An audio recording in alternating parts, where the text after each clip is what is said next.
Shalom saudaraku yang dikasihi oleh Tuhan kita Yesus Kristus. Jumpa lagi dengan saya Bram Manaha.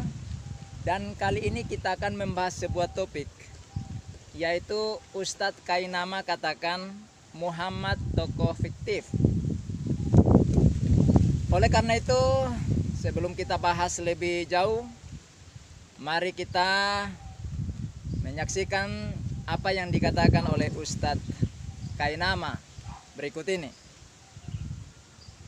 Akan datang setelah aku seorang laki-laki, namanya Ahmad Etbak Ahmad, menahma yang mulia, Muhammad dengan segala kemuliaannya.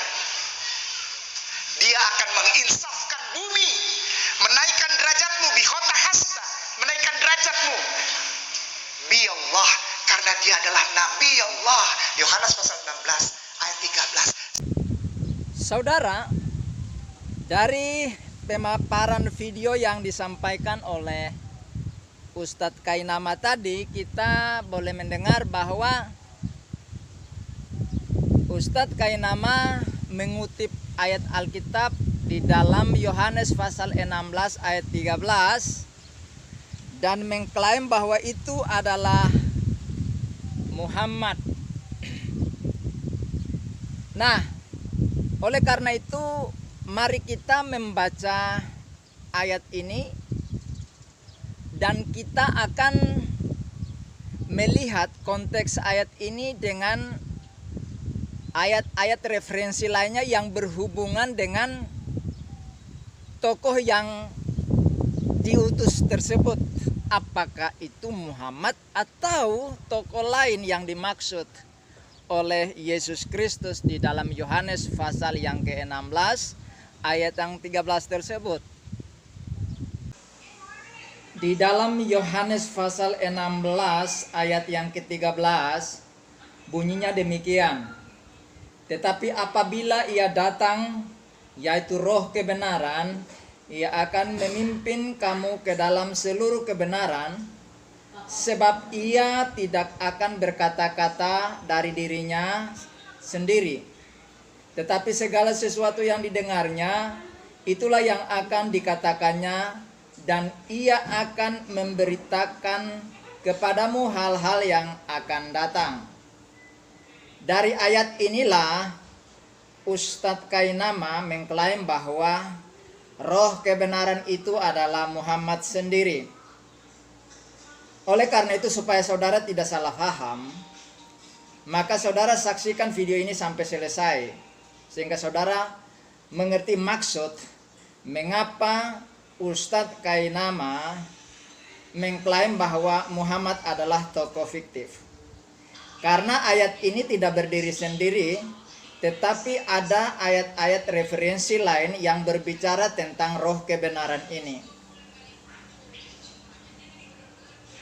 Di dalam Lukas pasalnya yang ke-24 ayat 46 sampai dengan ayat yang ke-49 yang bunyinya, katanya kepada mereka ada tertulis demikian, Mesias harus menderita dan bangkit dari antara orang mati pada hari yang ketiga, dan lagi dalam namanya berita tentang pertobatan dan pengampunan dosa harus disampaikan kepada segala bangsa, mulai dari Yerusalem. Kamu adalah saksi dari semuanya ini, dan aku akan mengirim kepadamu apa yang dijanjikan Bapakku. Tetapi kamu harus tinggal di dalam kota ini sampai kamu diperlengkapi dengan kekuasaan dari tempat tinggi. Ini adalah janji Yesus Kristus kepada para murid. Dan di dalam Kisah Para Rasul pasal yang ke-1 ayat yang ke-4 sampai 5 yang bunyinya, pada suatu hari ketika ia makan bersama-sama dengan mereka, ia melarang mereka meninggalkan Yerusalem dan menyuruh mereka tinggal di situ menantikan janji Bapa. Yang demikian katanya, telah kamu dengar daripadaku, sebab Yohanes membaptis dengan air, tetapi tidak lama lagi kamu akan dibaptis dengan Roh Kudus. Jadi ayat-ayat ini menjelaskan tentang Roh Kudus yang akan diterima oleh para murid sebagaimana yang tertulis di dalam Yohanes pasal 16 ayat yang ke-13. Dari ayat-ayat ini timbul banyak pertanyaan yang harus dipenuhi sebagai kriteria tokoh yang dijanjikan itu, yaitu Roh kebenaran. Pertanyaan yang pertama berdasarkan ayat-ayat tersebut adalah, apakah pada abad pertama Muhammad ada di Yerusalem? Jawabannya tidak, karena setelah 600 tahun baru Muhammad lahir ke dalam dunia. Yang kedua, apakah para murid menerima Muhammad dari Bapa? Tidak juga. Pertanyaan yang ketiga adalah, apakah Muhammad dikirim oleh Bapa dari sorga? Tidak juga. Yang keempat, apakah para murid dibaptis dengan Muhammad? Jadi Muhammad dibaptis. Para murid itu dibaptis dengan Muhammad. Apakah Muhammad dilempar kepada para murid? Apa Muhammad itu bentuk benda cair sehingga disiramkan? Atau dia adalah air yang harus diselamkan para murid di dalam dia? Ini Pak Ustadz Kainama yang bisa menjawab itu. Karena ini dikatakan bahwa mereka harus dibaptis dengan Roh Kudus, Roh kebenaran itu. Kan tidak? Jadi dalam hal ini Muhammad tidak memenuhi kriteria ini dalam tahap ini. Selanjutnya di dalam Kisah Para Rasul pasal yang kedua ayat 1 sampai 4 dikatakan, ketika tiba hari Pentakosta, semua orang percaya berkumpul di satu tempat. Tiba-tiba turunlah dari langit suatu bunyi seperti tiupan angin keras yang memenuhi seluruh rumah di mana mereka duduk, dan tampaklah kepada mereka lidah-lidah seperti nyala api yang bertebaran dan hingga pada mereka masing-masing. Maka penuhlah mereka dengan Roh Kudus.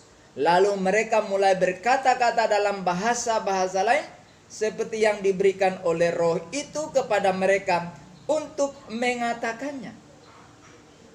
Pertanyaan selanjutnya adalah, apakah Muhammad sudah ada pada abad pertama dan diterima para murid pada waktu itu? Jawabannya lah tidak sama sekali. Seperti saya bilang tadi, 600 tahun baru Muhammad lahir. Bagaimana para murid pada abad pertama menerima Muhammad pada waktu itu?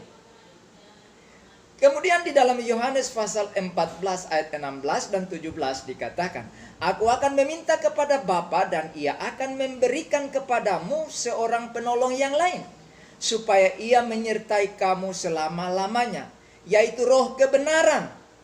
Dunia tidak dapat menerima dia sebab dunia tidak melihat dia dan tidak mengenal dia. Tetapi kamu mengenal dia sebab ia menyertai kamu dan akan diam di dalam kamu. Pertanyaannya, apakah Muhammad menyertai para murid pada abad pertama sampai mereka wafat? Muhammad belum lahir. Bagaimana menyertai mereka sampai mereka wafat? Para murid wafat, Muhammad belum lahir. Mustahil Roh kebenaran ini adalah Muhammad. Logikanya kemana, Ustadz Kainama? Pertanyaan berikut, apakah Muhammad tidak diterima? Oh tidak, dia diterima. Muhammad diterima dan punya pengikut. Apakah Muhammad tidak dilihat dunia atau tidak dilihat manusia? Tidak juga. Muhammad faktanya dilihat, kelihatan. Bahkan ia memimpin perang dan menikah, punya anak pula. Ya kan? Apakah Muhammad tidak dikenal dunia atau tidak dikenal orang? Muhammad dikenal. Faktanya orang banyak mengenal Muhammad dan dia punya banyak pengikut. Apakah para murid mengenal Muhammad? Tidak. Faktanya para murid, saya bilang tadi, sudah wafat pada abad yang pertama.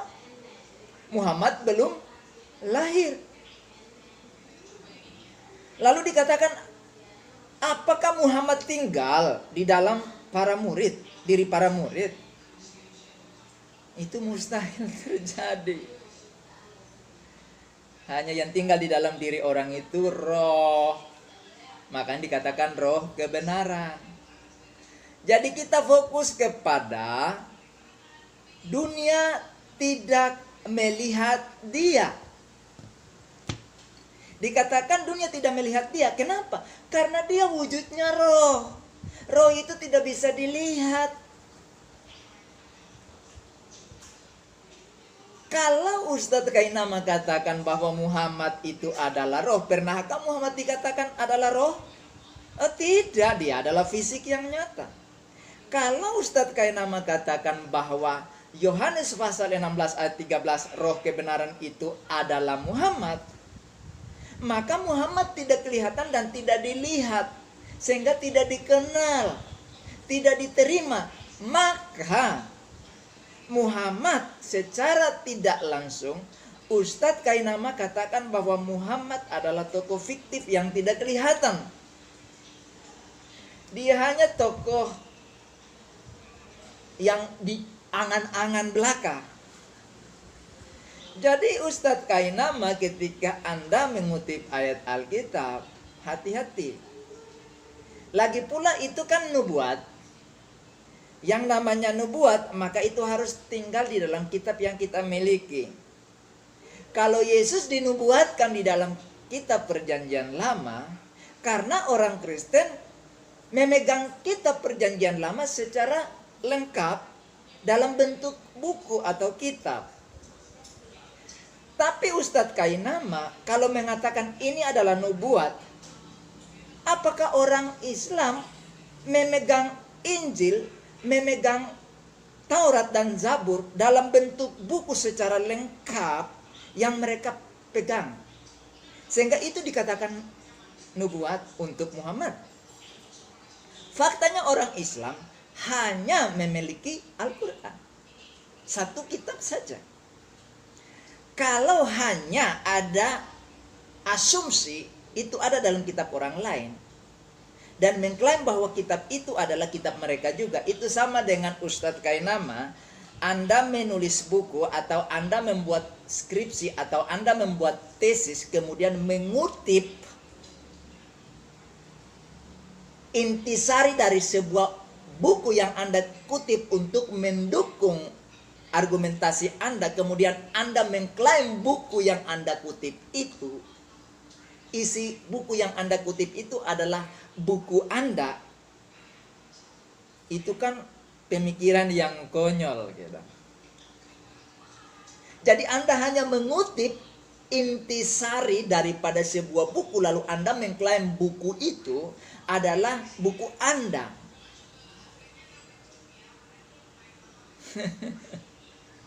Nah, Alkitab baik perjanjian lama maupun perjanjian baru, dalam perjanjian lama itu ada Mazmur atau Anda sebut sebagai Zabur, dan kitab Taurat yaitu Kejadian, Keluaran, Imamat, Ulangan dan Bilangan. 5 kitab ini adalah kitab Anda. Seharusnya Anda punya kitabnya secara utuh, tidak hanya klaim-klaim doang gitu loh. Nah, ini akibatnya. Jadi Ustadz Kainama, saran saya kepada Anda, daripada Anda mengais-ngais di Alkitab dan mengklaim itu adalah Muhammad, mendingan Anda belajar Al-Quran, fokus kepada Al-Quran dan hadis dan sejarah-sejarah Islam, dan mengajarkan kepada saudara-saudara Muslim supaya Anda tidak membohongi mereka. Anda kupas tuntas Quran dan hadis, karena itu kitab Anda. Kalau Anda kupas itu, kami no problem, kami tidak akan mengatakan apa-apa, wong itu kitab Anda dan iman Anda. Tetapi ketika Anda mengutip dari kitab kami punya hak, punya tanggung jawab untuk meluruskan kebohongan-kebohongan yang Anda sampaikan kepada kaum Islam gitu loh. Nah, mungkin ini saja saudara yang bisa saya sampaikan kepada Anda ketika Ustadz Kainama mengutip Yohanes pasal yang ke-16 ayat 13 dan mengklaim bahwa itu adalah Muhammad, maka konsekuensinya adalah ayat-ayat yang lain yang mengatakan bahwa roh kebenaran itu tidak dilihat. Berarti Ustadz Kainama sedang memproklamirkan kepada dunia bahwa Muhammad adalah tokoh fiktif yang tidak pernah ada dan tidak pernah eksis di dunia ini. Bagi saudara-saudara yang muslim, saran saya kepada Anda orang-orang seperti ini yang baru mualaf, belum tahu menau tentang Al-Quran dan hadis, lalu tampil menjadi guru, sehingga karena tidak punya ilmu agama barunya, sehingga dia mencoba mengais-ngais dalam kitab agama lamanya untuk mengajar Anda. Tahukah Anda, dia sedang mengajarkan Alkitab kepada Anda, mengajarkan ajaran-ajaran Kristen kepada Anda, tetapi dengan memutarbalikannya, membohongi saudara. Inilah Yesus katakan bahwa nabi-nabi palsu yang muncul dan menyelewengkan kebenaran. Kiranya saudara kritis untuk menanggapi hal ini, sehingga saudara tidak mudah dibodohi oleh orang-orang seperti ini. Kiranya Tuhan Yesus memberkati saudara. Bagi yang sudah menyaksikan video ini, silakan untuk like dan subscribe, kemudian komentar di kolom komentar, lalu boleh share kepada teman-teman yang lain agar mereka pun tahu dan tidak mudah juga dibohongi oleh orang-orang yang tidak bertanggung jawab seperti Ustadz Kainama ini dan kroni-kroninya. Dan jangan lupa untuk bunyikan lonceng notifikasinya agar saudara bisa dapat video-video baru dari saya. Sampai jumpa dalam video-video selanjutnya. Shalom.